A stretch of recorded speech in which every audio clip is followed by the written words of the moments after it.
মির্চি নিবেদন গল্প gold mine. গল্প গোল্ড মাইন থাকবে কি করে? এখানকার সুলতানের নিজেরই চরিত্রের ঠিক নেই, নইলে নিজের মায়ের পেটের বোনকে কেউ। আমাকে দেখতে এমন বুড়ো হলেও শরীরের কবজাগুলো এখনো খাসা একেবারে। এই বেটা আফিংখোর, সোজা সাপটা বলবি নাকি হাঁ করিয়ে বিষ গিলিয়ে দেব? তুই কোন ঠকবাজের পাল্লায় পড়লি রে বেটা? ওর গলা কেটে ওর শরীরে যত রক্ত আছে সেটা আমায় একটা তামার জ্বালায় ভরে এনে দিতে হবে।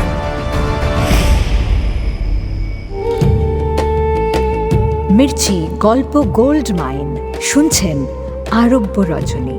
আজ শুনবেন বসরোহর হাসানের দুঃসাহসিক অভিযান প্রথম পর্ব।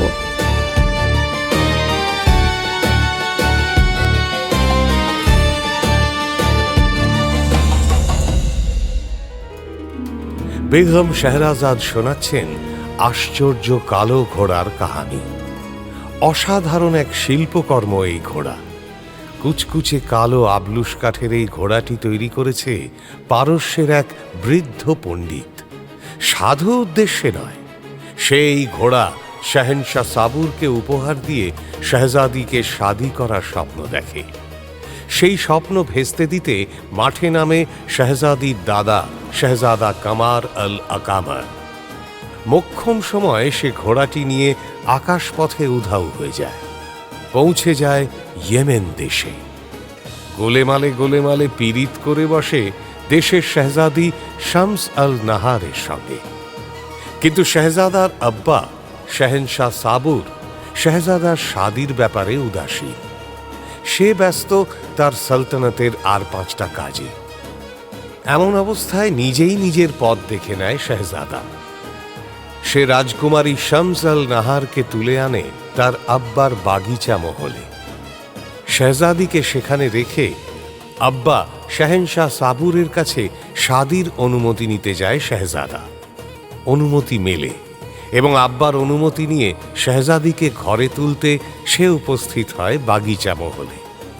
তখনই গিয়ে দেখে শাহজাদি সেখানে নেই আগের রাতেই সেখানে রেখে আসা সেই আশ্চর্য কালো ঘোড়াটিও।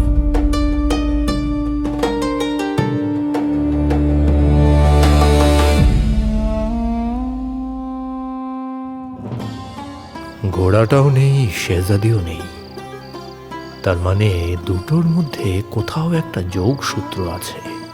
আছে তো হুজুর, স্পষ্ট আছে। ওই ঘোড়া নিয়েই যে শাহজাদি ভেগেছে তার আলাদা করে বলার কি আছে? কিন্তু শাহজাদি যে ঘোড়াটা চালাতে জানে না। সেটাই তো হচ্ছে কথা। ঘোড়াটা চালাতে জানে মাত্র 2 জন, একজন শেহজাদার নিচে, আরেকজন ওই বুড়ো পণ্ডিত। শাহজাদা তো বাড়িতেই ছিল, তাহলে কি ওই বুড়ো পণ্ডিতই নাকি আর কেউ আছে বেগম, যে ওই ঘোড়াটার কারিকুরি জানে? শাহজাদি কি শাহজাদার সঙ্গে আসার সময় ঘোড়া চালানোর কায়দা শিখে ফেলেছে? শাহজাদির শেখার কি দরকার? আমার যদি এখন কোথাও যেতে হয় তাহলে হুজুর কি নিয়ে যাবেন না আমায়? কি হুজুর, আমায় কি নিজে ঘোড়া চালিয়ে যেতে হবে? না না, তা কেন? কিন্তু শেহজাদি সে তো বেপাত্তা। বাগিচা মহলে এসে শাহজাদা তন্ন তন্ন করে খোঁজে তাকে, কিন্তু সে নেই সে কালো ঘোড়াটাও। সকলের কপালে ভাঁজ পড়ে। উজির সাহেব বাগিচা মহলের মালিকে হাঁক দেয়, মালি, এই বেটা মালি। আসছি হুজুর। উজির সাহেবের তলব পেয়ে ছুটে আসে মালি। উজির তার কাছে জানতে চায়, কাল রাতে শেহজাদা চলে যাবার পর আর কি কেউ এসেছিল এখানে? শাহজাদা তিনি কাল এসেছিলেন নাকি এখানে? দেখিনি তো। মালির কথায় বিচলিত হয়ে পড়ে উজির। দারুণ সংশয় নিয়ে ফিরে তাকায় শাহজাদার মুখের দিকে। শাহজাদা উজিরের সন্দেহ বুঝতে পারে। সে উজিরকে সরিয়ে নিজে দাঁড়ায় মালির সামনে। তার চোখে চোখ রেখে জিজ্ঞেস করে, ঠিক করে বল বেটা, কাল যে শেহজাদিকে রেখে গেলাম সে কোথায়? শাহজাদি? আমি তো কোনো শাহজাদিকেও দেখিনি হুজুর। মালির উত্তর শাহজাদাকে বিচলিত করে তোলে। উজির শাহজাদাকে বলে, আপনি সবুর করুন। এইসব ছোট লোকগুলো মুখের ভাষা বোঝে না।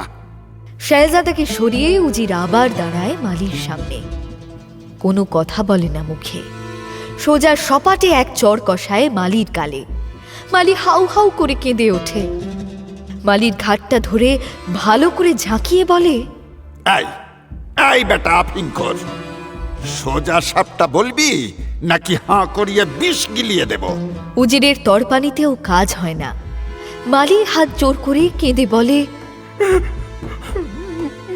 মাফ করুন হুজুর, আমি কিছু জানি না, আমি কিছু জানি না হুজুর। উজিরকে সরিয়ে আবার শাহজাদা পাকড়াও করে মালিকে। তার চুলের মুঠি ধরে মুন্ডুটা ভালো করে ঝাঁকিয়ে বলে, এই হারামজাদা, কাল যে তোর হাতে চকচকে দিনারগুলো গুঁজে দিলাম, বললাম শাহজাদির জন্য খাবার আনার ব্যবস্থা করিস। আমি কিছুই বুঝতে পারছি না হুজুর, কে শেহজাদি, কোথায় দিনার? বুঝবে কি করে মালি?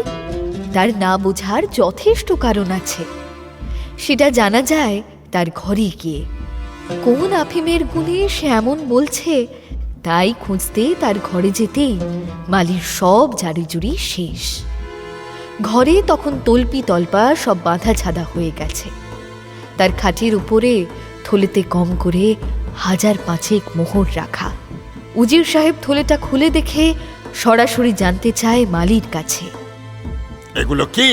হুজুর, এ আমার সারা জীবনের কামাই হুজুর। সারা জীবনের কামাই? মারবো এক থাপ্পড়। বেটা ইবলিশের বাচ্চা, আমাদের সুলতান কবে থেকে তোকে খলিফার মোহরে তনখা দিতে শুরু করলো? হ্যাঁ, খলিফার মোহর? মূর্খ মালি কি বোঝে কোনটা খলিফার মোহর আর কোনটা শাহেনশাহ সাবুরের? সে তো শুধু চেনে ওই হলুদ চকচকে চাকতিগুলো। ওই চাকতিগুলোই বাজারে ভালো দাম মেলে, ব্যাস। তাকে যে ওই তামাদি মোহরগুলো গুছিয়ে বুড়বক বানিয়েছে ওই বুড়ো, তা কি আর সে বুঝতে পেরেছে? কোন বুড়ো? ওই সে হুজুর, খুব বুড়ো একটা লোক, কি বিশ্রী দেখতে, নাকে আবার একটা তিল আছে। একটু ঝুঁকে চলে? হ্যাঁ হুজুর। সর্বনাশ! আপনি কি ওই পারস্যের পণ্ডিতের কথা ভাবছেন শেহজাদা, যে ওই ঘোড়াটা বানিয়েছে? ঠিক ধরেছেন উজির সাহেব, কিন্তু ও এখানে এলো কি করে? জানলো কি করে যে আমি শাহজাদিকে এখানে এনে রেখেছি? শাহজাদার প্রশ্নের উত্তর দিতে পারে একমাত্র মালি। তাকে চুপ থাকতে দেখে ধমক লাগায় উজির। এই বেটা, চুপ করে আছিস কেন? বল বল। কি বলবো হুজুর, লোকটার সম্পর্কে তেমন খোঁজ খবর আমার কাছেও নেই। বাড়ি টাড়ি কোথায় তাও জানি না। হঠাৎ একদিন শাহেনশার বাগিচা মহলে এসে জোটে সেই বুড়ো। মালিকে বলে হাকিমি ওষুধ বানাতে তার কিছু গাছগাছরা লাগবে। সেই গাছ নাকি ওই বাগিচায় আছে। সে নাকি রাস্তা থেকেই গন্ধ শুকে বুঝেছে। আমি আর কি বলি হুজুর, এমনি কত গাছই তো খেটে ছেটে যায়, উপড়ে ফেলে দিতে হয়। তাই দিয়ে যদি লোকের উপকার হয় তো ক্ষতি কি? আমি তাকে বাগিচায় ঢুকতে দিই, সেও খুশি খুশি বাগিচা থেকে বেশ কিছু জড়িবুটি জোগাড় করে। তারপর থেকে প্রায় রোজই সে আসতো এই বাগিচা মহলে। শুধু জড়িবুটি জোগাড় করাই নয়, আমাকে এমন একটা ওষুধ দিয়েছিল হুজুর, বিশ্বাস করবেন না বললে গাছে এক ফোঁটা দিতেই চারা গাছ নিমেষে তরতর করে বেড়ে বিশাল হয়ে যাবে। এবং শুধু তাই নয়, তাতে ফুল ফল পর্যন্ত ফলে যাবে। বুড়োর সঙ্গে এভাবেই ভাব জমে যায় মালির। দরকারি অদরকারে মালিরও জ্বর, পেট খারাপ, দাঁতে ব্যথা সারানোর ওষুধ দিতে শুরু করে ওই বুড়ো। মালিকে চিকিৎসা করে বাঁচায় রীতিমতো, একবার নয় বহুবার। বুঝতেই তো পারছেন হুজুর, বাগানে কাজ করি, গায়ে গতরে কতই অসুখ হয়। খরচা করে হাকিম দেখানোর মুরদ কি আছে আমার? তাই ওই বুড়োকে পেয়ে আমার খুব সুবিধাই হয়। সে কি মাগনা চিকিৎসা করতো নাকি? হ্যাঁ হুজুর, শুধু আমার না, আশপাশে আরো অনেকের চিকিৎসা করতো এরকম মাগনা। কারোর কাছে এক পাত্র পানি পর্যন্ত চাইতো না। আমি তাকে সবার সঙ্গে পরিচয় করিয়ে দিয়েছিলাম। আমাদের মতো গরিবদের কাছে সে সাক্ষাৎ আল্লাহর দূত হয়ে উঠেছিল। উঠেছিল মানে? সে এখন কোথায়? জানি না হুজুর, কাল সে চলে গেছে। চলে গেছে? হ্যাঁ হুজুর, তার সাধের সেই কাঠের ঘোড়াটাও নিয়ে গেছে। যাওয়ার সময় ওই ঘোড়ার পিঠেই চড়িয়ে নিয়ে গেছে শেহজাদিকে। সর্বনাশ! শাহজাদা, এত তাড়াহুড়ো করবেন না। এতে কাজের কাজ কিচ্ছু হবে না, উল্টে বিপদ হবে। আপনি বুঝতে পারছেন না কেন উজির সাহেব? যত দেরি করব তত এই বুড়ো আমার সামসকে নিয়ে দূরে চলে যাবে। ওর কাছে এই ঘোড়াটা আছে যে। তাই তো বলছি, হুড়মুড়িয়ে ছুটলেই হবে না, আগে জানতে হবে সে গেছে কোথায়। কে জানাবে সে গেছে কোথায়? তাই সে প্রশ্নের উত্তর খুঁজে সময় নষ্ট করা বৃথা। সুতরাং উজিরের শত বারণ সত্ত্বেও শাহজাদা বেরিয়ে পড়ে শাহজাদি সামাসের খোঁজে। ভরসা তার একমাত্র আল্লাহ, বিশ্বাস তার সেই পথ দেখাবে। আল্লাহ তাকে পথ দেখান বটে, তবে বেশ দেরিতে। ঘুরতে ঘুরতে রোমে পৌঁছয় শাহজাদা কমর। সেখানেই এক সরাইখানায় একদল ভিনদেশি সওদাগরের খোশ গল্পের আসরে সে জানতে পারে এই দেশ বহুত অজীব দেশ আছে ভাই। এখানে মা বোনেদের ইজ্জত নেই মোটে। থাকবে কি করে? এখানকার সুলতানের নিজেরই চরিত্রের ঠিক নেই, নইলে নিজের মায়ের পেটের বোনকে কেউ। যাক সে কথা। এখন নাকি আবার এক পাগলিকে নিয়ে পড়েছে, বসে আছে সেই পাগলি কবে সুস্থ হবে তারপর তাকে শাদি করবে। সে কি পাগলিদেরও রেয়াত করে না খোদ সুলতান? এ পাগলি কোনো সাধারণ পাগলি নয়, শুনেছি একেবারে রূপের পাহাড়, বেহেস্তের পরী। কোন এক বুড়ো ভাম একে নিয়ে এসেছিল, বোধহয় কোনো সওদাগর টওদাগর হবে বা দালাল। বেচারা ওই মেয়েটাকে বোধহয় বিক্রি করতে এনেছিল মোটা মুনাফার লোভে। উল্টে সে বেচারাকে এখন ফাটকে কয়েদ করে রেখেছে। দেখ এবার কত মুনাফা খাবি খা। যা, আর রটিয়ে বেড়াচ্ছে যে ওই বুড়োটা নাকি সুন্দরীকে শাদি করতে চেয়েছিল। সুন্দরীকে রক্ষা করতে সুলতান তার নিজের প্রাসাদে রেখেছে তাকে, আর বুড়োটাকে কয়েদ করেছে। আবার ইনাম ঘোষণা করেছে সুলতান, বলেছে যে ওই সুন্দরীকে সুস্থ করে দিতে পারবে তাকে নাকি মালামাল করে দেবে। সেই লোভে আবার যারা ভিড়েছে তাদেরও তো কয়েদ করেছে। কেন? কেন আবার? সুন্দরীকে কেউ সুস্থ করতে পারেনি তাই। আরে মোটেই না। দেখো গিয়ে সুন্দরীর চিকিৎসা করতে গিয়ে ওরা সুলতানের কোনো রহস্য জেনে ফেলেছে হয়তো, তাই তাদের আটক করে রেখেছে। আবার কি আজ খুবই বাত রটিয়েছে জানো? ওই বুড়ো নাকি সুন্দরীকে কাঠের ঘোড়ায় করে চড়িয়ে নিয়ে এসেছে। কাঠের ঘোড়া মানে খেলনা ঘোড়া? ওই বাচ্চারা যে খেলে সেই? কি জানি ভাই, তা বলতে পারবো না, চোখে দেখিনি কোনোদিন। সে ঘোড়া নাকি আকাশে উঠতে পারে আবার। বলো, এমন আজগুবি বাত বিশ্বাস হয় কখনো? হয় বিশ্বাস। শাহজাদা বিশ্বাস করে এবং সে রাতেই সে ছুটে যায় সুলতানের প্রাসাদে। কি এত রাতে হেকিম? কিন্তু কি মতলবে? শাহজাদা নিজেকে হাকিম পরিচয় দিয়ে সুলতানের সেই সুন্দরী প্রেয়সীর মাথার ব্যামোর চিকিৎসা করতে চায়। খবর ছুটে সুলতানের কাছে। হাকিম আসার খবরে সুলতান বেশ অবাক হয় এবং তার উদ্দেশ্য শুনে বলে, ঠিক আছে, তাকে তুমি দরবারে নিয়ে এসো। দরবারে ধৈর্য ধরে শাহজাদা কমরের সব কথা শুনে সুলতান, হুজুর, দেশ আমার পারস্য। পারস্য? সে তো চোর জালিয়াতের দেশ। হ্যাঁ, তেমনই বলে নিন্দুকেরা। মিথ্যা বলে কি? সত্যি কি মিথ্যে সে প্রমাণ হাতে কলমে দিতে পারি আপনাকে। আচ্ছা, কিভাবে? আমি কথা দিচ্ছি, আমি আপনার প্রেয়সীকে সুস্থ করে তুলব। শুধু আপনার সামান্য সহযোগিতা দরকার। তোমার কথা শুনতে বেশ ভালো লাগে হেকিম, জানো, কিন্তু বিশ্বাস করতে কষ্ট হয়। তবু রোমের সুলতান তাকে চিকিৎসা করার সুযোগ দেয় এবং সেই অনুযায়ী রোগীকে দেখার পাশাপাশি আরও দুটো অনুমতি নিয়ে নেয় শাহজাদা। প্রথম, ওই কাঠের ঘোড়াটাকে দেখতে চায় সে। দ্বিতীয়ত ওই বুড়োর সঙ্গে সে কথা বলতে চায়। দুটো আর্জি মঞ্জুর করে সুলতান, এবং সেই রাতেই ফাটকে ওই বুড়ো পণ্ডিতের সঙ্গে দেখা করে শেহজাদা কমর। আলো আঁধারির আড়ালে বুড়োর সামনে দাঁড়ায় শেহজাদা। সে শেহজাদাকে তার দুঃখের কথা শোনায়। ওই বেটি কোনো যেমন তেমন ঘরের মেয়ে নয়, খাস সুলতানের শেহজাদি সে। কোন সুলতান? সেটা জানতে পারলে কি আর এখানে এভাবে পড়ে থাকতাম? এতদিনে সেই সুলতানের ঘরে জামাই আদরে আয়েশ করতাম। তাহলে বলছেন কিভাবে যে সেও কোনো শেহজাদি? এক মুহূর্ত চেয়ে থাকে বুড়ো পণ্ডিত শেহজাদার দিকে, তারপর অট্ট হাসিতে ফেটে পড়ে।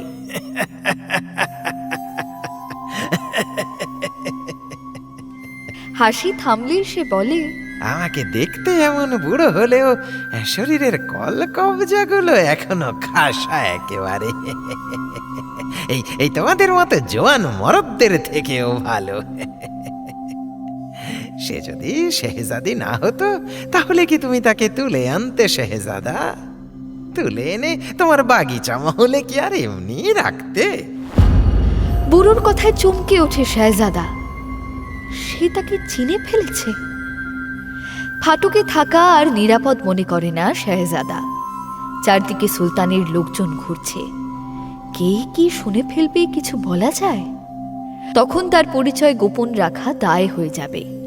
সুতরাং সে ফেরার পথ ধরে। বুড়ো পণ্ডিত তাকে পিছু ডেকে বলে, শুনে যাও শেহজাদা, যেটা জানতে এসেছ সেটা বলে দি।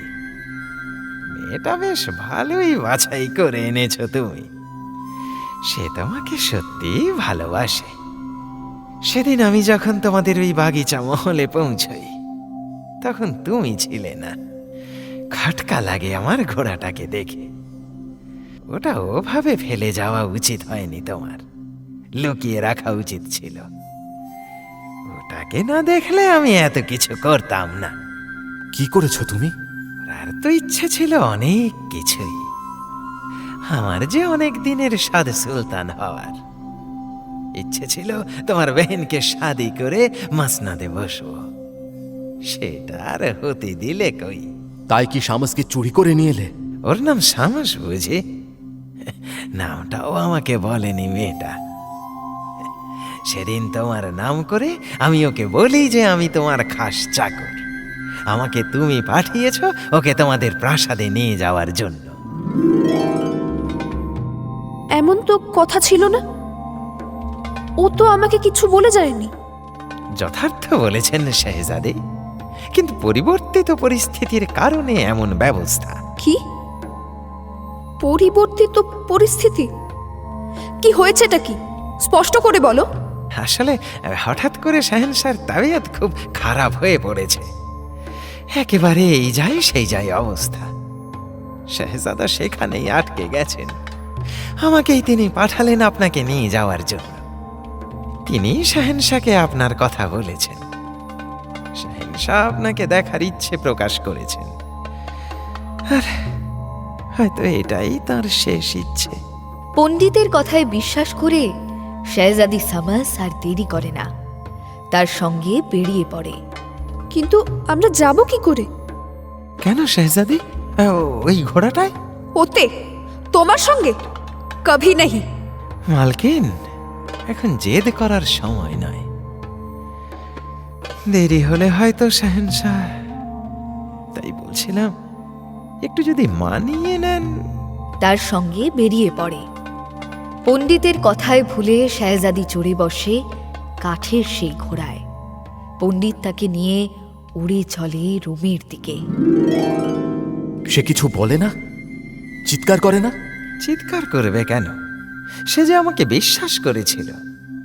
এই জায়গাটা চিনলে তো বুঝতো যে আমি অন্য পথে নিয়ে যাচ্ছি তাকে। আমি তাকে পারস্যের সীমানা পেরিয়ে এনে ফেলি একেবারে রোমে। তাকে ভোগ করার ইচ্ছায় ওই ঘোড়া নামাই নদীর পারে এক জঙ্গলের জায়গায়। তখন বুঝতে পারে শেহজাদি। চিৎকার করে আমার কানের পোকা নাড়িয়ে ছাড়ে। আমি ভেবেছিলাম কেউ হয়তো শুনতে পাবে না। কে আর শুনবে? ওই জঙ্গলে মানুষ থাকে নাকি? কিন্তু আমার নসিব খারাপ, এই দেশের সুলতান তখন ওখানেই শিকারে ব্যস্ত। সেই উদ্ধার করে এই শেহজাদিকে, আমাকে ফাটকে বন্দি করে। তারপর কি হয়েছে সেসব আমি আর জানি না। শেহজাদা আকামারের যা জানার ছিল জানা হয়ে গেছে, এবার আর পণ্ডিতের প্রয়োজন নেই তার। সুতরাং সে ফন্দি ভাজতে থাকে কি করে এই পণ্ডিতকে রাস্তা থেকে সরানো যায়। আগেরবার সেই তার আব্বাকে বলে এই পণ্ডিতকে বাঁচিয়েছিল।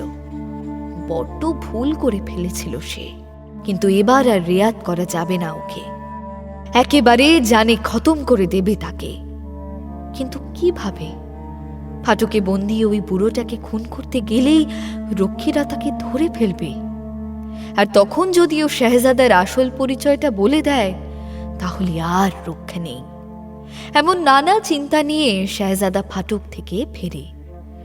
রাতের মতো ঠাঁই মিলে যায় সুলতানের অতিথিশালায়। পরদিন প্রথমেই ঘোড়াটাকে ভালো করে দেখে নেয় শেহজাদা। ঘোড়াটার কল কবজা সব ঠিক আছে কিনা পরীক্ষা করে নেয়, দেখে সব ঠিকঠাক আছে। এবার সে সুলতানের সঙ্গে চলে শেহজাদিকে দেখতে। শেহজাদির ঘরের সামনে পৌঁছে সে বলে, হুজুর, এবার আমায় একটু একা ঢুকতে দিন আপনার প্রেয়সীর ঘরে। কি একা? চিন্তার কিছু নেই, আপনাদের সুরক্ষার কথা ভেবেই আমি বলছি। আমি যখনই আপনার প্রেয়সীর সামনে দাঁড়াবো তখন সে আমাকে আক্রমণ করতে পারে। পাল্টা আক্রমণ তাকে করা যাবে না, তিনি অসুস্থ, সুতরাং আঘাত সইতে হবে। তাই বলছিলাম। ঠিক আছে ঠিক আছে, তুমি যাও হেকিম, আমি এখানেই অপেক্ষা করছি।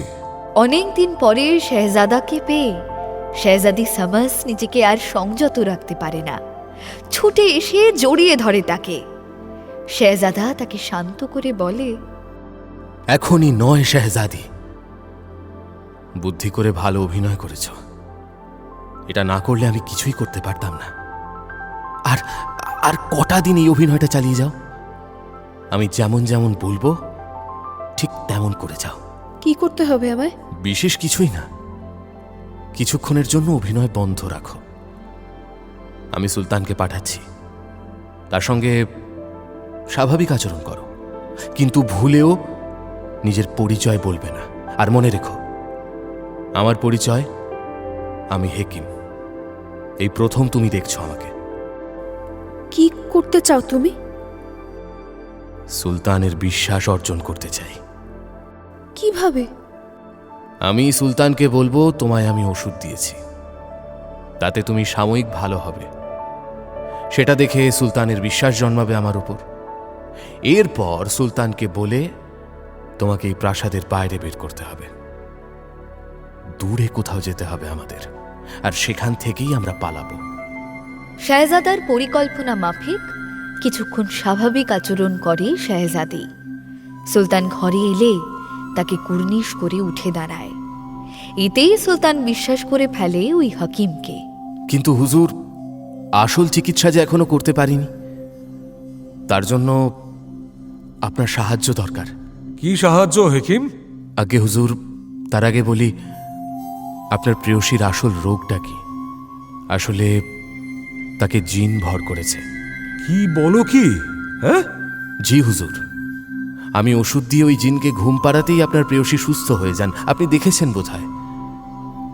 কিন্তু জিন আবার জেগে উঠলেই উনি আবার আগের মতো হয়ে যাবেন।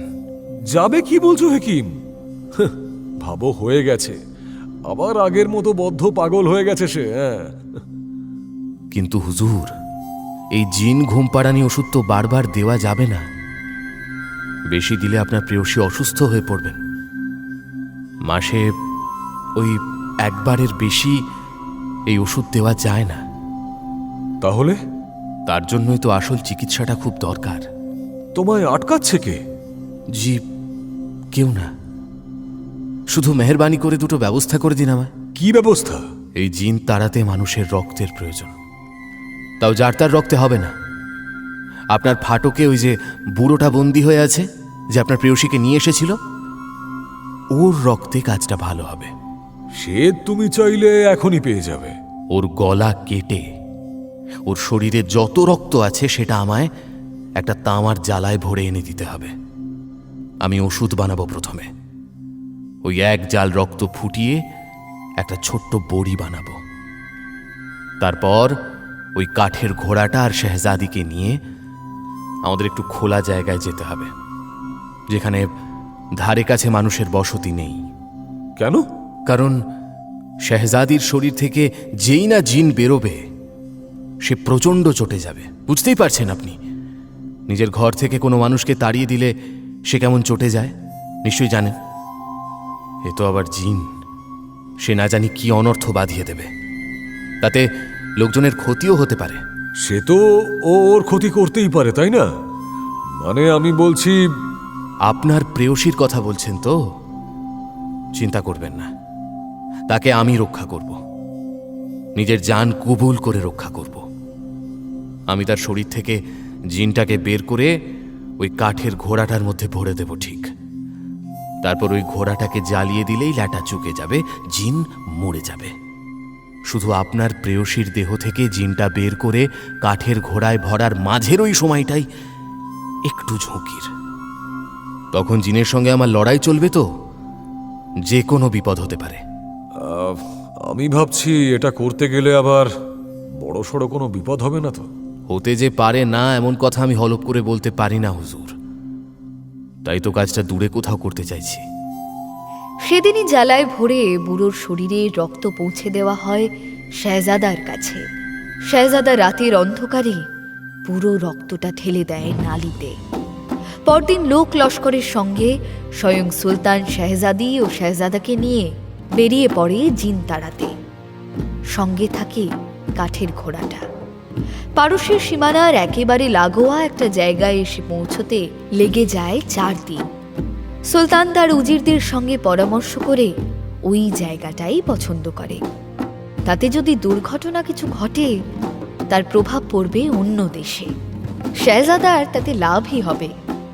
কাঠের ঘোড়াটাকে রেখে সুলতান তার সাঙ্গপাঙ্গ নিয়ে দূরে চলে যায়। শেহজাদা ও শেহজাদি অপেক্ষা করে। যখন দেখে তারা অনেক দূরে চলে গেছে, তাদের আর দেখা যাচ্ছে না প্রায়, তখন শেহজাদা এক লাফে চড়ে বসে ঘোড়ায়।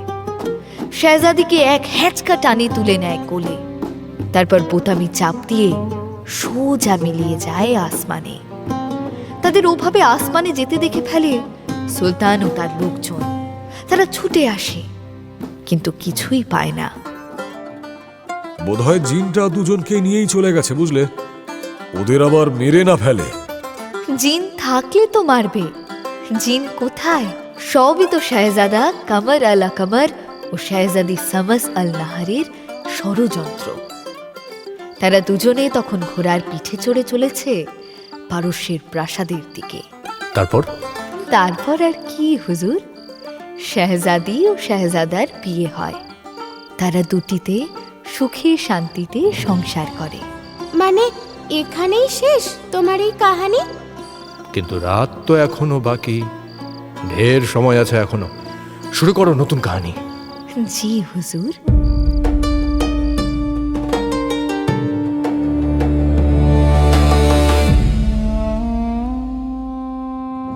সে বহুদিন আগেকার কথা।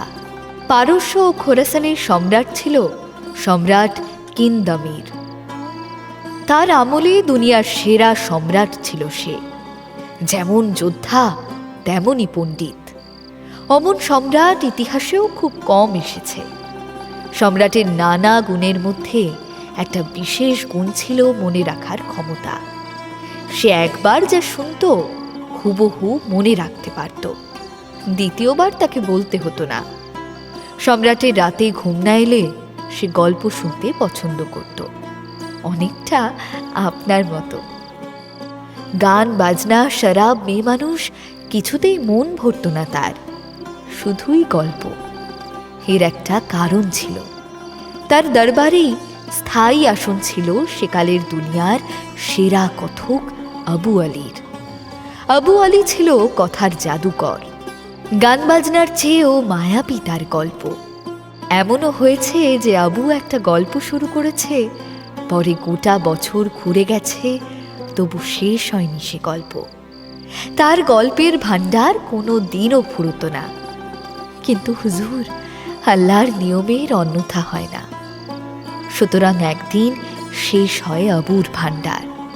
সম্রাট বিরক্ত হয়ে বলে, কি হলো আব্বু, নতুন কোনো গল্প নেই আর?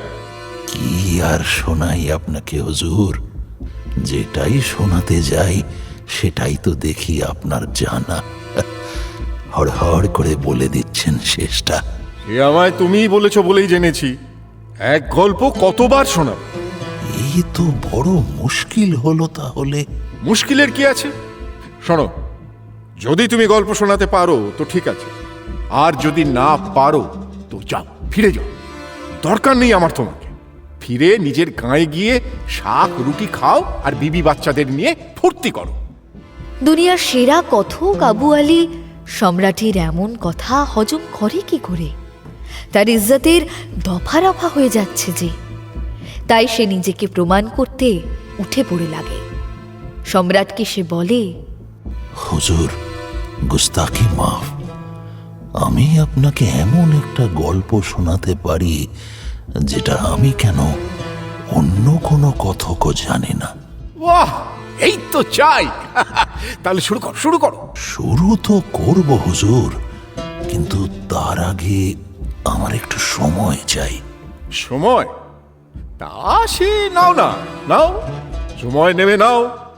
ভালো করে গুছিয়ে বসে আয়েশ করে শোনাও। একটু একটু পানি খাবে আগে? পানি, শরবত আনাই? আগে তার দরকার নেই, আজ তাহলে আসি আমি। সে কি, গল্পের কি হবে তাহলে? কেন হুজুর, এই তো সময় দিলেন আমাকে। সময় দিলাম মানে? কত সময় চাই তোমার? বেশি নয় হুজুর, মাত্র 1 বছর হলেই হবে। ঠিক 1 বছর পরে আমি গল্পটা শোনাবো আপনাকে। রাতের বেলায় কি রসিকতা করছো আবু?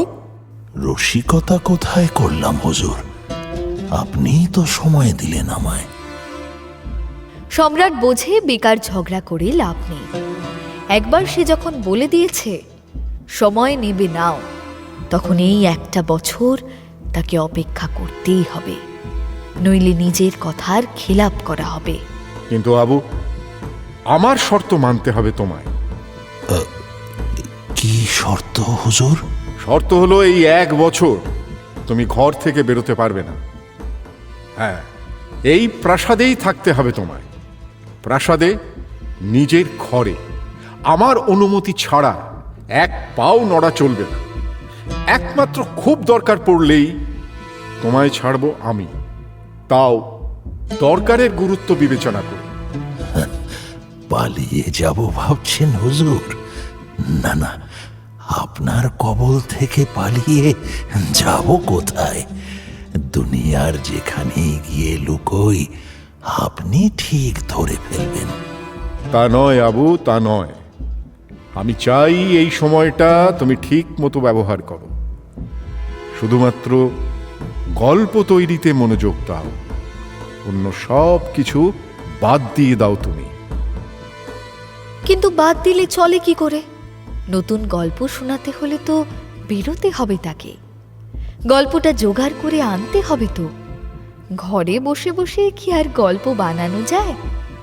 ওদিকে সম্রাটের আদেশও অমান্য করা দায়। সে যে গায়ে ফেরত না পাঠিয়ে 1 বছর সময় দিয়েছে তাই ঢের। সুতরাং তার হয়ে কাউকে না কাউকে যেতে হবে গল্প জোগাড় করতে। তাই সে তার 5 চেলাকে ডেকে বলে, শোনো সবাই, আমাকে সম্রাট বাইরে বেরোতে মানা করেছেন। বলতে পারো একরকম বন্দী করেছেন তিনি আমাকে। শুধু ফারাকটা এই যে ফাটকে না পুরে এই ঘরে রেখেছেন। তিনি আপনাকে এখানে বন্দি করলেন কেন? কি করেছেন কি আপনি? সেটাই তো হচ্ছে মূল কথা। কিছু করে বন্দী হইনি, না করার জন্য বন্দী হয়েছি। সম্রাটকে নতুন কাহানি শোনাতে পারিনি, তাই তিনি আমাকে বন্দী করেছেন। সর্বনাশ! কি বলছেন হুজুর? সর্বনাশ বলে সর্বনাশ! দুনিয়ার শ্রেষ্ঠ কথক আবু আলী নতুন গল্প শোনাতে পারছে না। এই কথা যদি লোকে জানতে পারে তাহলে আমার কি দশা হবে ভেবে দেখেছ? মান ইজ্জত সব ধুলোয় মিশে যাবে। তাহলে তো এক্ষুনি নতুন কাহিনী চাই। চাই বললেই তো হবে না, সেটা তো জোগাড় করতে হবে। আর না বেরোতে পারলে জোগাড় করব কি করে? তাই তো তোমাদের ডেকেছি। এবার শোনো ভালো করে। সময় মাত্র 1 বছর। এর মধ্যে এমন একটা কাহানি চাই যেটা একেবারে নতুন, কেউ জানে না, কেউ কোনো দিন শোনেনি। সুতরাং তোমরা আমার হয়ে বেরিয়ে পড়ো কাহানির খোঁজে। তোমরা 5 জনে 5 দিকে যাও। আর হ্যাঁ, বসরোর নজওয়ান হাসানের অভিযানের কাহানিটা দেখো তো জোগাড় করতে পারো কিনা। ওটা পেলে মান ইজ্জত তো বাঁচবেই, উল্টে কদর বেড়ে যাবে। আবুর নির্দেশে 5 জন বেরিয়ে পড়ে কাহানির খোঁজে। প্রথম জন ছোটে ভারত ও সিন্ধ অঞ্চলে, দ্বিতীয় জন যায় চীন ও সংলগ্ন দেশগুলোতে, তৃতীয় জন ছোটে খোরাসানের আশেপাশের দেশগুলোতে, চতুর্থ জন মাগরিবের পূর্ব ও পশ্চিম অঞ্চলে এবং পঞ্চম জন মিশর ও সিরিয়ার উদ্দেশ্যে বেরিয়ে পড়ে। কিন্তু হায়, 11 মাস পরে একে একে 4 জন ব্যর্থ হয়ে ফিরে আসে। তারা নতুন কোনো কাহানি জোগাড় করতে পারে না। একমাত্র ফেরে না মুবারক। আবু আলীর চিন্তা হয়, মুবারক কি পারবে কোনো নতুন কাহানি আনতে? মিশর ও সিরিয়া অঞ্চলে পাঠিয়েছে তাকে আবু। সেখানে এমন কোনো কাহানি নেই যেটা আবু জানে না। সে অঞ্চল আবু চষে খেয়েছে এককালে, এবং সত্যি মুবারকও কোনো নতুন কাহানি জোগাড় করতে পারে না। শেষে সেও ফেরার পথ ধরে। কায়রো থেকে দামাস্কাসে পৌঁছয় সে। দামাস্কাসে সে যখন পা রাখে তখন প্রায় সন্ধে। দারুণ শহর দামাস্কাস, একেবারে রূপের বাহার। কিন্তু সেসব দেখার কি ফুরসত আছে মুবারকের? তার তখন মাথা গোজার মতো একটা আস্তানা চাই। দামাস্কাসের পথে সে এদিক ওদিক ঘুরতে থাকে, কিন্তু একটা ঠাঁই জোটে না। সে যেখানেই যায় সেখানেই ঠাঁই নেই। ক্লান্তির সঙ্গে হতাশা মিশে কাহিল হয়ে পড়ে মুবারক। তখনই পিছন থেকে কেউ কাঁধে হাত রাখে তার। চমকে ফিরতেই দেখে এক হাসি খুশি যুবক। যুবক তাকে প্রশ্ন করে, কি ভাই, নতুন নাকি এখানে? জি, এই তো সবে এলাম এখানে। তা কি নাম, কোথা থেকে এলে? জি, আমার নাম মুবারক। আপাতত কায়রো থেকে এসেছি। তো কোথায় উঠেছো? না, ওঠার মতো কোনো জায়গা মেলেনি এখনো। ও, তাই দেখছিলাম তুমি একবার এদিক আর একবার ওদিক যাচ্ছ আর আসছো। তুমি দেখলে কি করে? আরে ওই তো আমার ফলের দোকান। তোমাকে দেখে আমার মনে হলো যেন বিপদে পড়েছো, তাই নাগালের মধ্যে পেয়ে জানতে চাইলাম। বিপদ বলে বিপদ? হ্যাঁ, তাই তো। একটা মাথা গোজার মতো ব্যবস্থা না হলে তো রাতটা পথে কাটাতে হবে। তার চেয়েও বড় বিপদ হয়েছে আমার। বিপদ? কি বিপদ? হাসান বলে কারোর নাম শুনেছো তুমি? না, এমন কাউকে তো চিনি না। সে বাসরতে থাকতো। অনেক কাল আগেই তার ইন্তেকাল হয়েছে। তার অভিযানের কাহিনীটা আমার জানা দরকার। কাহানি? সে তো কাহানি যারা বলে তারা জানবে। তারা কেউ জানে না। সকলেই বলছে এই কাহিনী আছে, কিন্তু কাহিনীটা যে কি তা কারোর জানা নেই। তুমি এক কাজ করো, আমার সঙ্গে বরং চলো তুমি। হ্যাঁ, এই শেখ ইসাক এখানেই থাকেন, এই কাছেই ওর বাড়ি। রোজ সন্ধ্যেবেলা তিনি কাহানি বলেন। চলো চলো, তোমাকে তার কাছে নিয়ে যাই। শেখ ইশাকের বাড়িতে পৌঁছে তো মুবারকের চোখ ছানা পড়া। এত লোক! আচ্ছা, এরা কি সবাই এখানে কাহিনী শুনতে এসেছে? আরে হ্যাঁ হ্যাঁ হ্যাঁ, চুপ চুপ। ওই দেখো, এবার শুরু হবে কাহিনী। শুরু হয় কাহানি। সকলে চুপ করে শোনে। মুবারক দেখে তার মালিকের কাহানি বলার ঢং এবং এই শেখের কাহানি বলার ঢং একেবারে আলাদা। যদিও কাহানির কিছুই সে বুঝতে পারে না। মাঝখান থেকে কাহানি শুনলে কে পারে বুঝতে?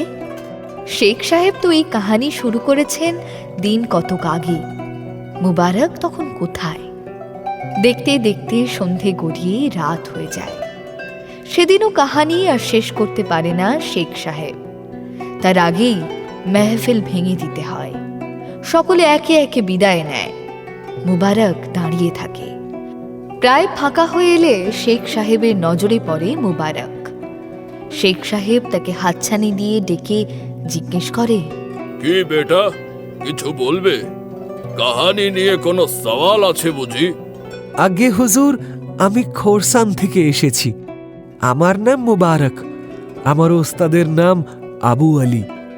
আবু আলী? কথক আবু আলী?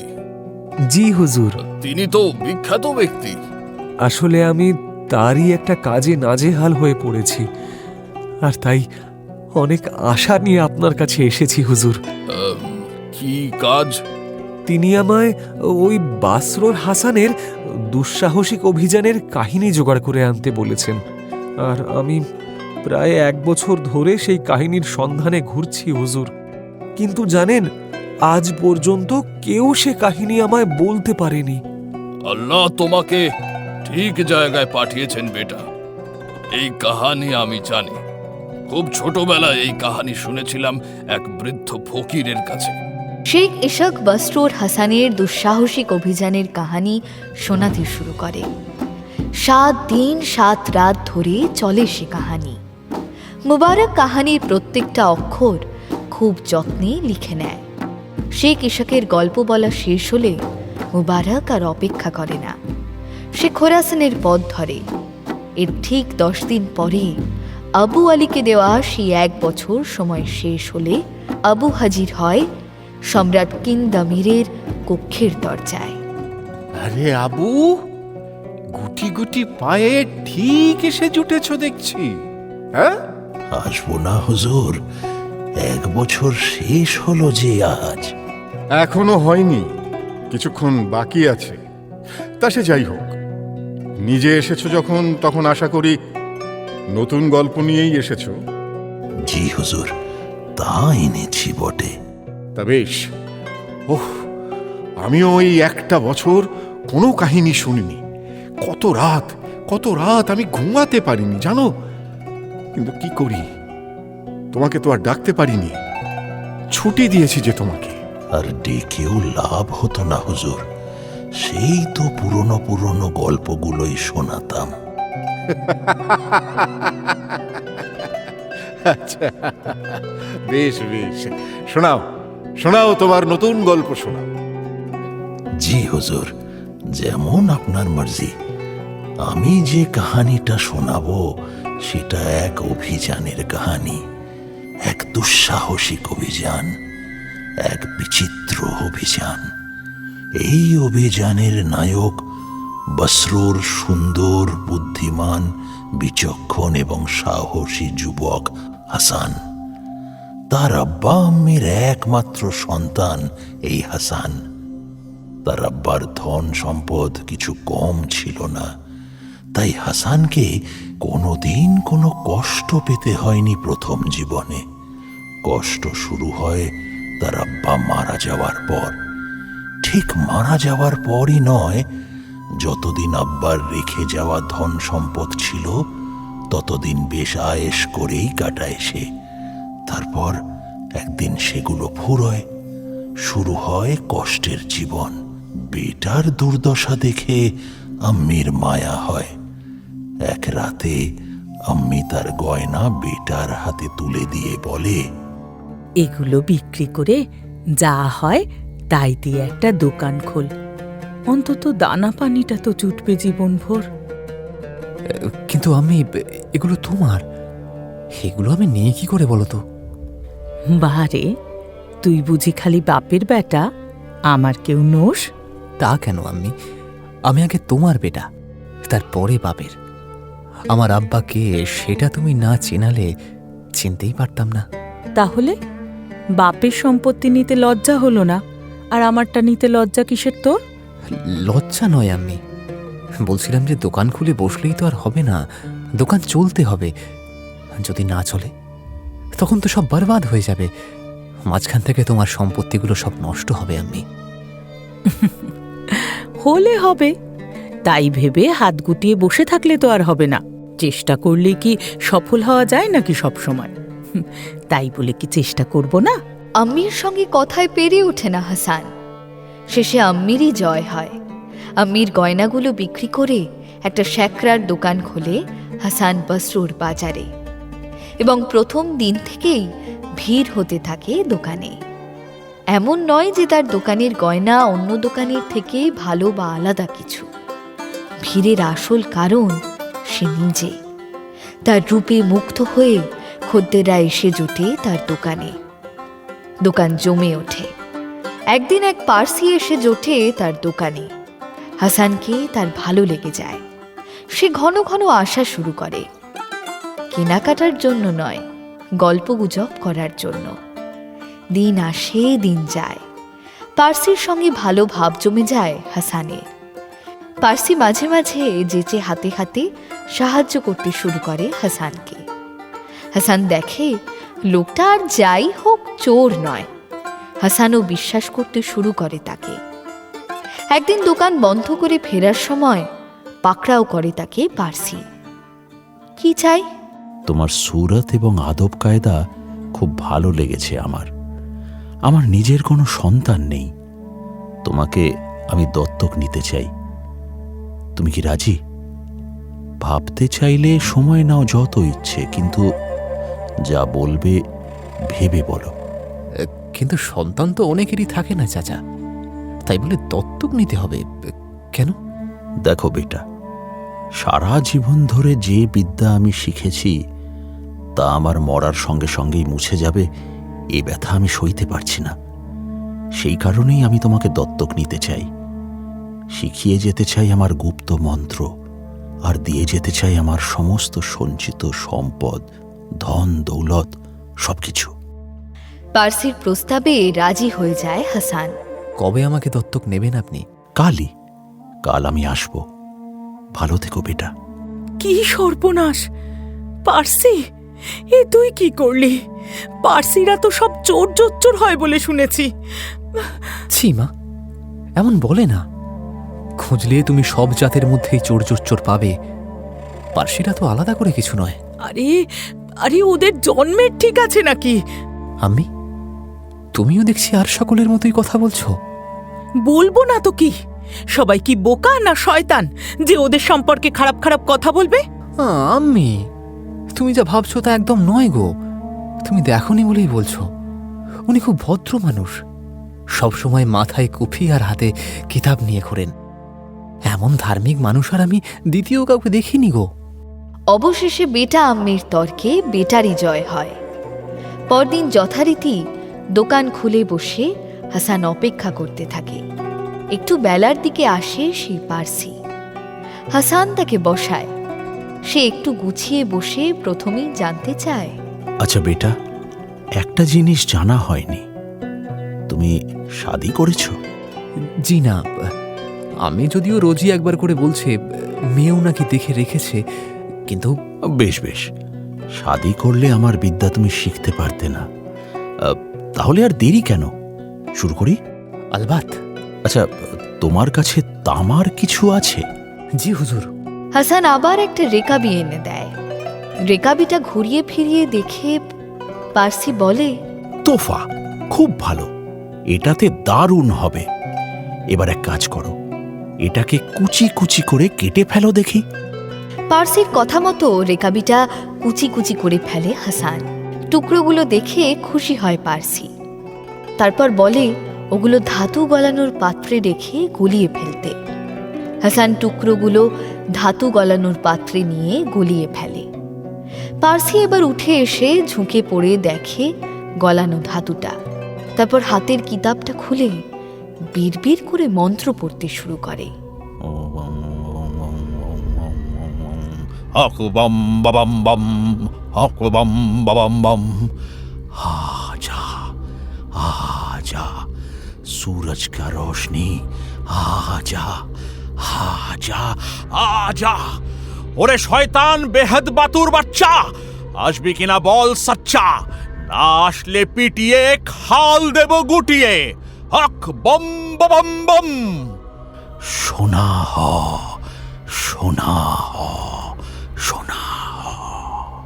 মন্ত্র পড়তে পড়তে হঠাৎ তার মাথার কুফির ওপরে হাত ঘোরাতেই একটা ছোট্ট পুড়িয়া চলে আসে পার্সির হাতে। সেটা খুলে জাফরান মেশানো হলুদ রঙের কি একটা ধুলো তরল তামায় ঢেলে সে চেঁচিয়ে ওঠে, বম! অমনি ভস করে অনেকটা ধোঁয়া কুণ্ডলি পাকিয়ে উঠে আসে তরল তামা থেকে। সে ধোঁয়ার উৎকট গন্ধে কেশে ফেলে হাসান।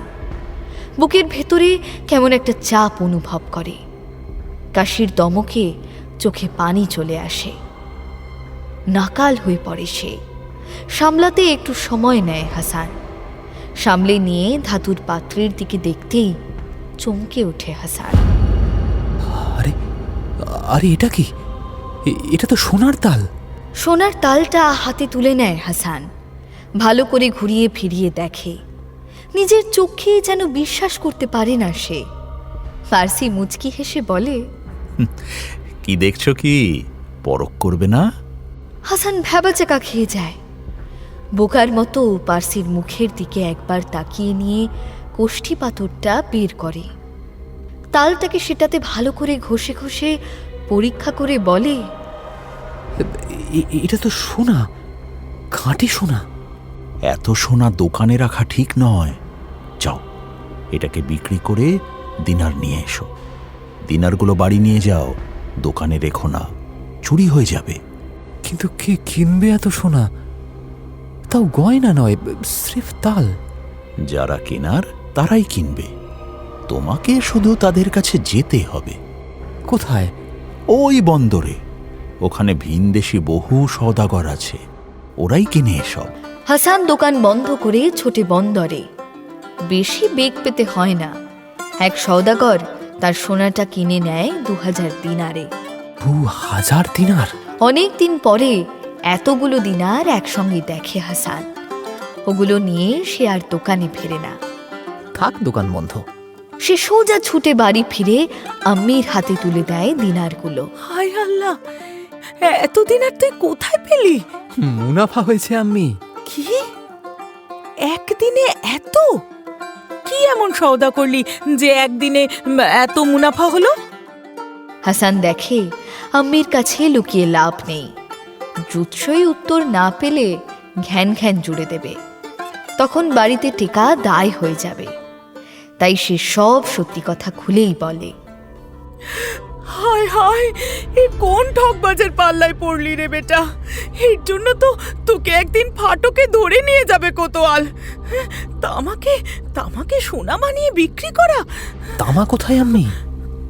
আমি কোষ্ঠী পাথরে ভালো করে পারাক করে নিয়েছি। জহরির ব্যবসা করছি আর সোনা পারাক করতে শিখবো না? এটা একেবারে খাঁটি সোনা ছিল। অমন সোনা বাসরতে খুব কমই পাওয়া যায়। তোমার ওই গয়নাগুলোর সোনাতে ওর চেয়ে বেশি খাদ ছিল।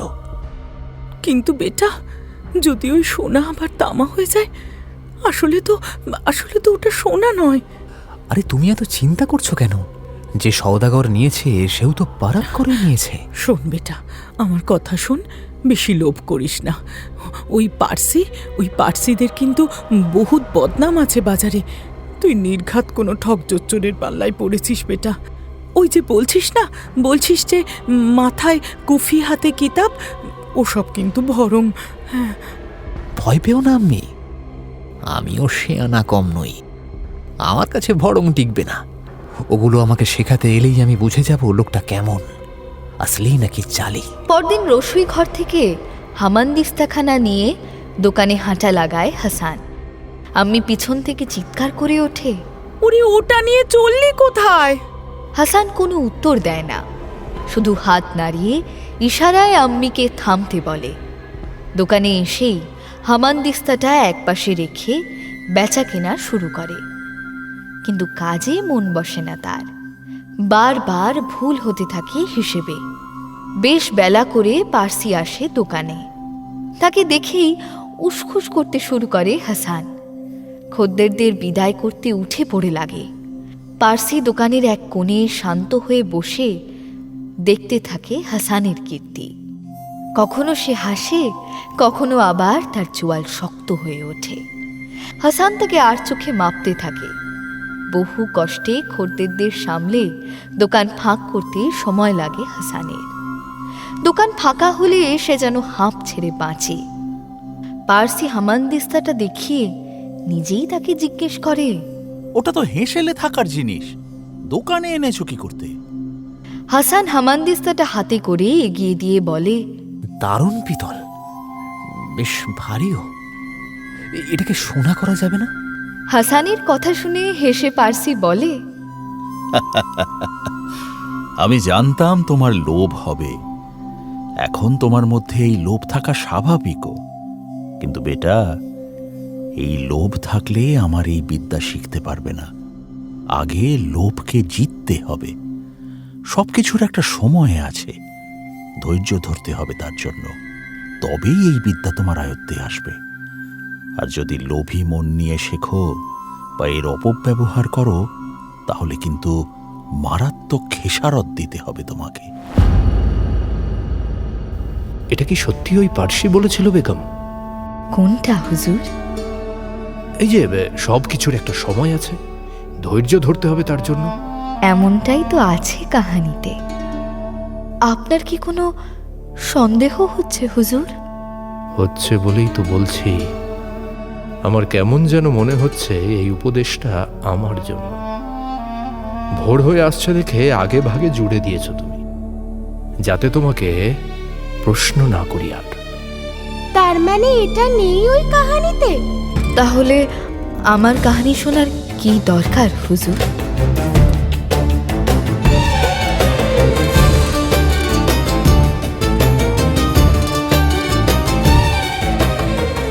সাধে কি আর শোনে সুলতান শাহরিয়ার?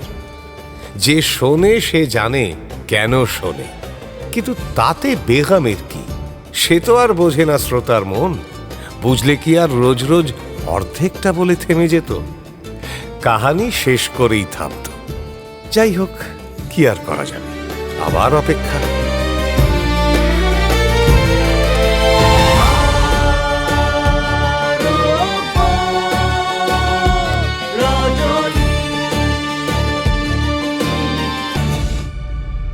মির্চি গল্প গোল্ড মাইনে শুনলেন আরব্য রজনী। গল্প পাঠে শেখর, শাহরিয়ার, অমিত দে, দুনিয়াজাদ, বর্ণালী দে বর্ম, শেহরাজাদ, সাঁজবাতি দাস। অন্যান্য চরিত্রে শুভদীপ্ত ভট্টাচার্য, সায়ন্তন ঘোষ, স্পন্দন দাস, রামস্বরূপ গাঙ্গুলি, গার্গী হর চট্টোপাধ্যায়, সুদীপ্ত ঘোষ, চিত্রাঙ্গী রয়, অর্ঘ্যমাল্য মাইতি, আর্য জানা, রামস্বরূপ গাঙ্গুলি, অভিজিৎ বিশ্বাস, শেখর, পার্থ রয়। নাট্যরূপ শিবাশিস বন্দ্যোপাধ্যায়। নাট্যরূপ সহায়তা শুদ্ধ সত্য দাশগুপ্ত। শব্দগ্রহণ ও আবহ সত্যজিৎ সেন। শব্দ পরিকল্পনা ও মিশ্রণ সব্যসাচী মুখার্জি। পরিচালনা শাওলি মজুমদার। সৃজনশীল পরিচালনা ইন্দ্রাণী চক্রবর্তী। প্রযোজনা প্যাস্টেল এন্টারটেইনমেন্ট। মির্চি গল্প গোল্ড ওয়াইন আপনার জন্য exclusively Mirchi Bangla YouTube channel এবং গানা অ্যাপে।